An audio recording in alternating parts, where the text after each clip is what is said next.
dimanche 29 mars. Donc comme on est confiné, qu'on peut pas faire grand chose le week-end, comme sortir, se promener, tout ça, c'est un peu compliqué. J'en profite pour vous faire une vidéo un peu fourre-tout. Je vais vous montrer un petit peu plein de trucs que je fais le week-end en l'occurrence. Donc là par exemple vous voyez avec ma compagne on a fait des caissettes en bois, toujours pareil pour le mariage, parce qu'on a un thème qui s'y prête vachement. Donc toujours dans le même esprit boîte palette. Voilà. On a fait même une poignée ici. Des caisses en bois comme ça. Hyper facile à réaliser. Elles sont pas peintes du tout pour garder cet aspect un petit peu vieillot. Parce que ces caisses là, il faut savoir, qui étaient des caisses où on mettait par exemple les pommes à l'intérieur, etc. à l'époque, se vendent très cher sur internet, sur des sites. C'est super cher. Après on peut en trouver également sur des brocantes. Mais bon, c'est pas super facile à trouver. Et même sur les brocantes, des fois c'est pas donné. Donc voilà, on a décidé de les construire nous-mêmes. Donc on a fait 3 caisses comme ça, avec du bois de palette. Ça nous a coûté uniquement les vis, donc à peu près 1 € de vis par caisse. Donc 1 € la caisse, c'est pas cher du tout. Et un peu d'huile de coude. Donc voilà, on a fait 3 caisses comme ça, on est super content. Donc la petite occupation du week-end. Voilà, les caisses en bois par exemple. Je vais vous montrer encore à quoi je passe mes week-ends. Alors voilà, je passe également mes week-ends à préparer des sacs Millard. Alors pour ceux qui me suivent sur la page Facebook, vous avez certainement dû le voir. Je confectionne des sacs Millard depuis quelques jours là pour pouvoir consolider mes stocks morts. Donc pour ceux qui ne savent pas, les stocks morts, c'est ceux qui ne sont pas utilisés dans les mois ou dans les années à venir. C'est des stocks qu'on peut consommer, vous voyez là, par exemple 20 ans ou 25 ans plus tard. Voilà, donc c'est les stocks morts. Donc là en l'occurrence j'ai mis de la farine. Là j'ai fait un mélange du chocolat en poudre, dosette de café, dosette de sucre, barre commando, c'est ce qu'on trouve dans les rations militaires, boisson isotonique, voilà, là j'ai un petit pack. Donc j'ai mis tout ça sous vide, voilà, de la farine encore, j'en avais pas mal. La farine j'ai pas mal de kilos donc j'en ai profité, voilà. Là c'est pas de parfum, ça c'est ce que j'avais fait la dernière fois. Et j'ai fait également les coquillettes, mais les sachets d'oxygène n'ont pas fonctionné pour les coquillettes. Donc il va falloir que je le refasse. Voilà, j'ai 1,5 kg de coquillettes ici, donc il y a de quoi tenir. J'avais également fait des sacs comme ça, pour ceux qui n'ont pas vu, sur mon Facebook. Donc dans ces sacs là, qu'est-ce qu'il y a? Il y a pareil, boisson isotonique, il y a du thé, du sucre, il y a du sel, du chocolat en poudre et j'ai rajouté des dosettes de café. C'est à peu près les trucs qu'on trouve dans les rations militaires. Sauf que le café je le dégage parce qu'il est vraiment pas bon. Dans les rations militaires il est vraiment dégueulasse. Donc je rajoute du café lyophilisé que j'achète moi. Et j'ai mis dans des sacs sous vide. Il y a beaucoup de personnes qui me posent des questions concernant les sacs sous vide. Il n'y a rien de plus simple, hein. J'ai déjà fait une vidéo là-dessus, donc je vous invite à aller la regarder sur, sur ma page YouTube. Je vous la mettrai en description si vous voulez, juste en dessous de cette vidéo, le lien. Et ben voilà, des petits sacs comme ça, sous vide, on peut le garder super longtemps, sachant qu'il n'y a que du lyophilisé à l'intérieur, donc tout est sec, donc on peut le garder 20 ans, ça sans problème, il n'y a pas de souci. Donc voilà, j'ai fait pas mal de sacs, quoi. Voilà, j'en ai fait 4-5.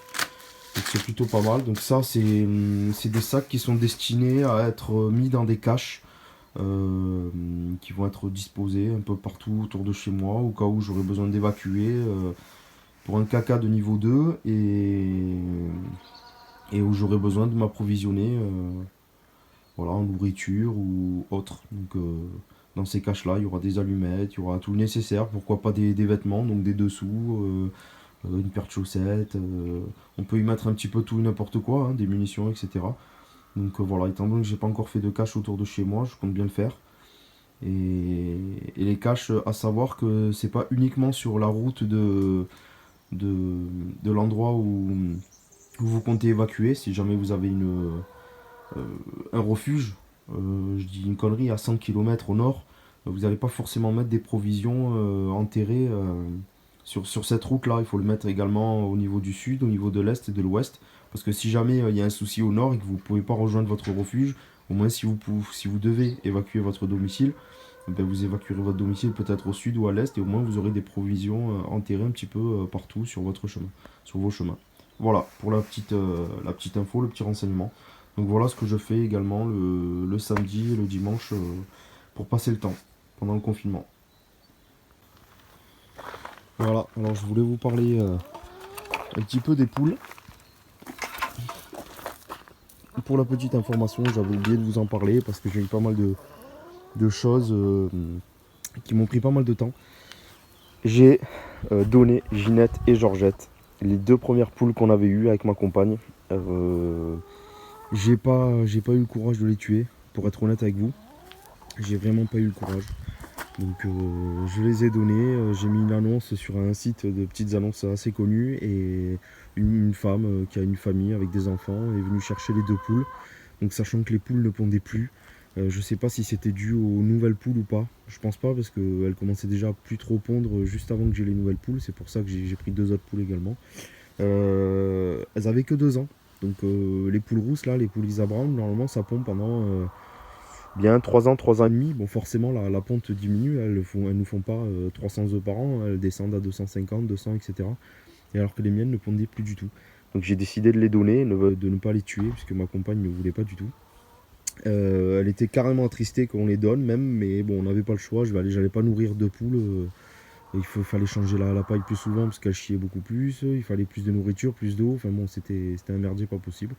Donc j'ai décidé de les donner et voilà. Tant qu'on n'est pas en temps de crise où j'ai pas la nécessité absolue de tuer les poules, je ne le ferai pas. Je le ferai si vraiment on en a besoin, etc. Là on a des réserves de bouffe, on a à manger, on mange à notre faim, il n'y a pas de souci, donc je ne ressens pas le besoin de tuer les poules gratuitement comme ça, quoi. Voilà, en tout cas c'est assez personnel, mais voilà, c'est mon avis.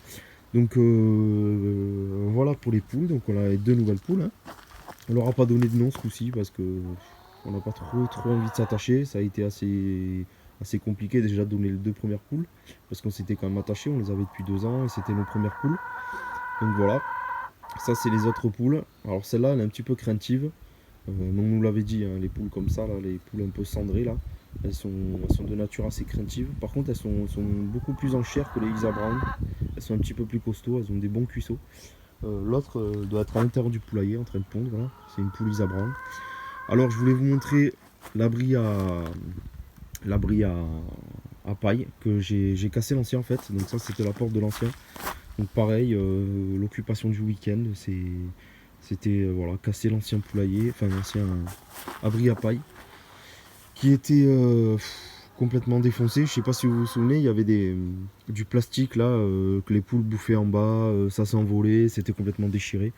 Donc j'ai commencé à reconstruire ça. Donc en dessous j'ai gardé la base d'avant, donc c'est une plateforme complètement fermée. J'ai posé la paille dessus. Et je peux mettre à peu près 3 bottes de paille. 3 ou 4 bottes de paille je crois à l'intérieur là, donc c'est largement suffisant. J'ai fait un petit toit comme ça, comme vous pouvez le voir, voilà. Comme ça. Et là, j'ai juste posé la porte comme ça pour pas que ça prenne l'eau. Vous avez la paille juste en dessous. Alors c'est pas fini, hein, bien sûr, hein, ça va pas rester comme ça. Là je vais couper le toit ici. Donc voilà, cette partie là, elle va sauter. Au moins je serai tranquille. Là ça va être fermé avec des planches tout le long ici. L'autre côté pareil, là j'ai juste posé une palette comme ça. Voilà, juste poser la palette. Ce côté là, ça va être fermé également. Au moins je serai tranquille, ça prendra pas l'eau. J'ai fait exprès de faire dépasser un petit peu le toit pour pas que justement ça prenne l'eau sur le devant si jamais il y a un peu de vent. Donc voilà pour l'abri à paille. Qu'est-ce qu'il y a d'autre? Oui, aussi je mets des petites boules maintenant, j'ai trouvé ça chez Action. Ça coûte pas grand chose. J'ai mis des petites boules avec un mélange de graines à l'intérieur, ça coûte vraiment que dalle. J'ai payé ça je crois peut-être 2 ou 3 euros, je crois, quelque chose comme ça. Et j'avais 8 boules comme ça. 8 boules, voilà. Donc un mélange de graines pour les petits oiseaux. Là c'était l'ancienne boule là que j'ai effritée. J'en ai mis une ici. J'en ai mis une ici. Voilà, alors toujours laisser les boules comme ça, toujours les laisser sur un endroit où les oiseaux peuvent se poser. Parce qu'il y en a des fois qui les mettent dans les branches, mais en l'air comme ça. Mais les oiseaux, il faut quand même qu'ils se posent sur quelque chose pour pouvoir manger, normalement, quoi. Donc voilà, j'en ai mis là et puis j'en ai mis encore deux autres à d'autres endroits. Donc voilà, une de mes occupations du week-end. Voilà, alors occupation du week-end, comme je vous l'avais dit dans une de mes vidéos également sur le potager, là, la dernière là, j'ai la ciboulette qui a super bien repris, mais vraiment incroyable. Regardez la grosseur du machin, elle était pratiquement complètement enfouie. Elle a passé l'hiver, donc grosse découverte quand même. Je pensais pas que la ciboulette était aussi résistante. Je le savais pour tout ce qui est menthe, etc. Mais alors la ciboulette, je suis vraiment impressionné. Donc là, je vais en découper parce qu'elle est quand même bien grosse. Je vais en découper pour la cisailler et puis la mettre au congèle. Je fais tout le temps ça. Comme ça, j'ai la ciboulette, on va dire fraîche du jardin, qui est bio, que je peux utiliser dans mes plats. Et c'est super bon. Donc voilà, je vais la découper. Voilà, donc je l'ai coupée. Elle va continuer à pousser tranquillement. Et voilà, j'ai récupéré tout ça. Je vais la rincer un petit peu à l'eau parce qu'il y a quand même des escargots qui sont allés dessus, etc. Je vais le rincer vite fait à l'eau et puis je vais le cisailler pour pouvoir mettre dans un petit sac plastique isotherme et mettre au congèle. Donc voilà pour l'occupation du dimanche. J'ai tondu la pelouse également il y a quelques jours. Et je l'ai mise directement sur mon tas en préparation. Donc étant donné que c'est de la pelouse, à l'intérieur ça devrait monter en température là. Ça devrait monter en température doucement. J'ai rajouté de la paille dessus avec des crottes de poule. Et puis comme ça enrichit toujours plus ma butte de terre. Donc je ne la mélange pas du tout pour l'instant. Parce qu'il y a des organismes qui sont en train de se développer à l'intérieur, notamment des vers de terre. Et comme ça enrichira ma terre pour les prochaines plantations. Voilà. Voilà. Donc l'occupation du dimanche. Voilà ce que je fais pour information. Là j'ai le petit framboisier qui est en train de bien prendre. Regardez, il y a même des fleurs qui sortent. Il est magnifique. Il est vraiment magnifique. Il va beaucoup donner, je pense, cet été, quoi. Ça fait déjà 2 ans qu'on l'a. Et l'année dernière, il nous avait donné quelques framboises. Et là, je pense qu'il est parti pour donner beaucoup. Voilà les amis, donc c'est la fin de cette vidéo. C'était juste pour vous montrer un petit peu l'occupation du week-end quand je ne suis pas au travail, puisque pendant le confinement, moi je suis obligé d'aller au travail. Donc étant donné que là j'avais vendredi, samedi, dimanche de repos, j'ai pu un petit peu m'occuper, faire des trucs à la maison que j'ai pas le temps de faire habituellement. Et puis profiter de l'extérieur parce qu'il fait super beau là en ce moment. Donc voilà. Si vous ne me suivez pas, n'hésitez pas à vous abonner. Ça fait toujours plaisir d'avoir des nouvelles personnes. On a dépassé 2000 abonnés et ça n'arrête pas d'augmenter de jour en jour. Donc merci à tout le monde. N'oubliez pas de mettre la petite cloche notification sur le côté, là, en bas à droite, sous la vidéo. Vous avez la cloche de notification. N'oubliez pas de la cocher. Comme ça, dès qu'il y a une vidéo, vous êtes prévenu de la vidéo. Et puis voilà, je vous dis à bientôt et puis prenez soin de vous. Ciao les amis.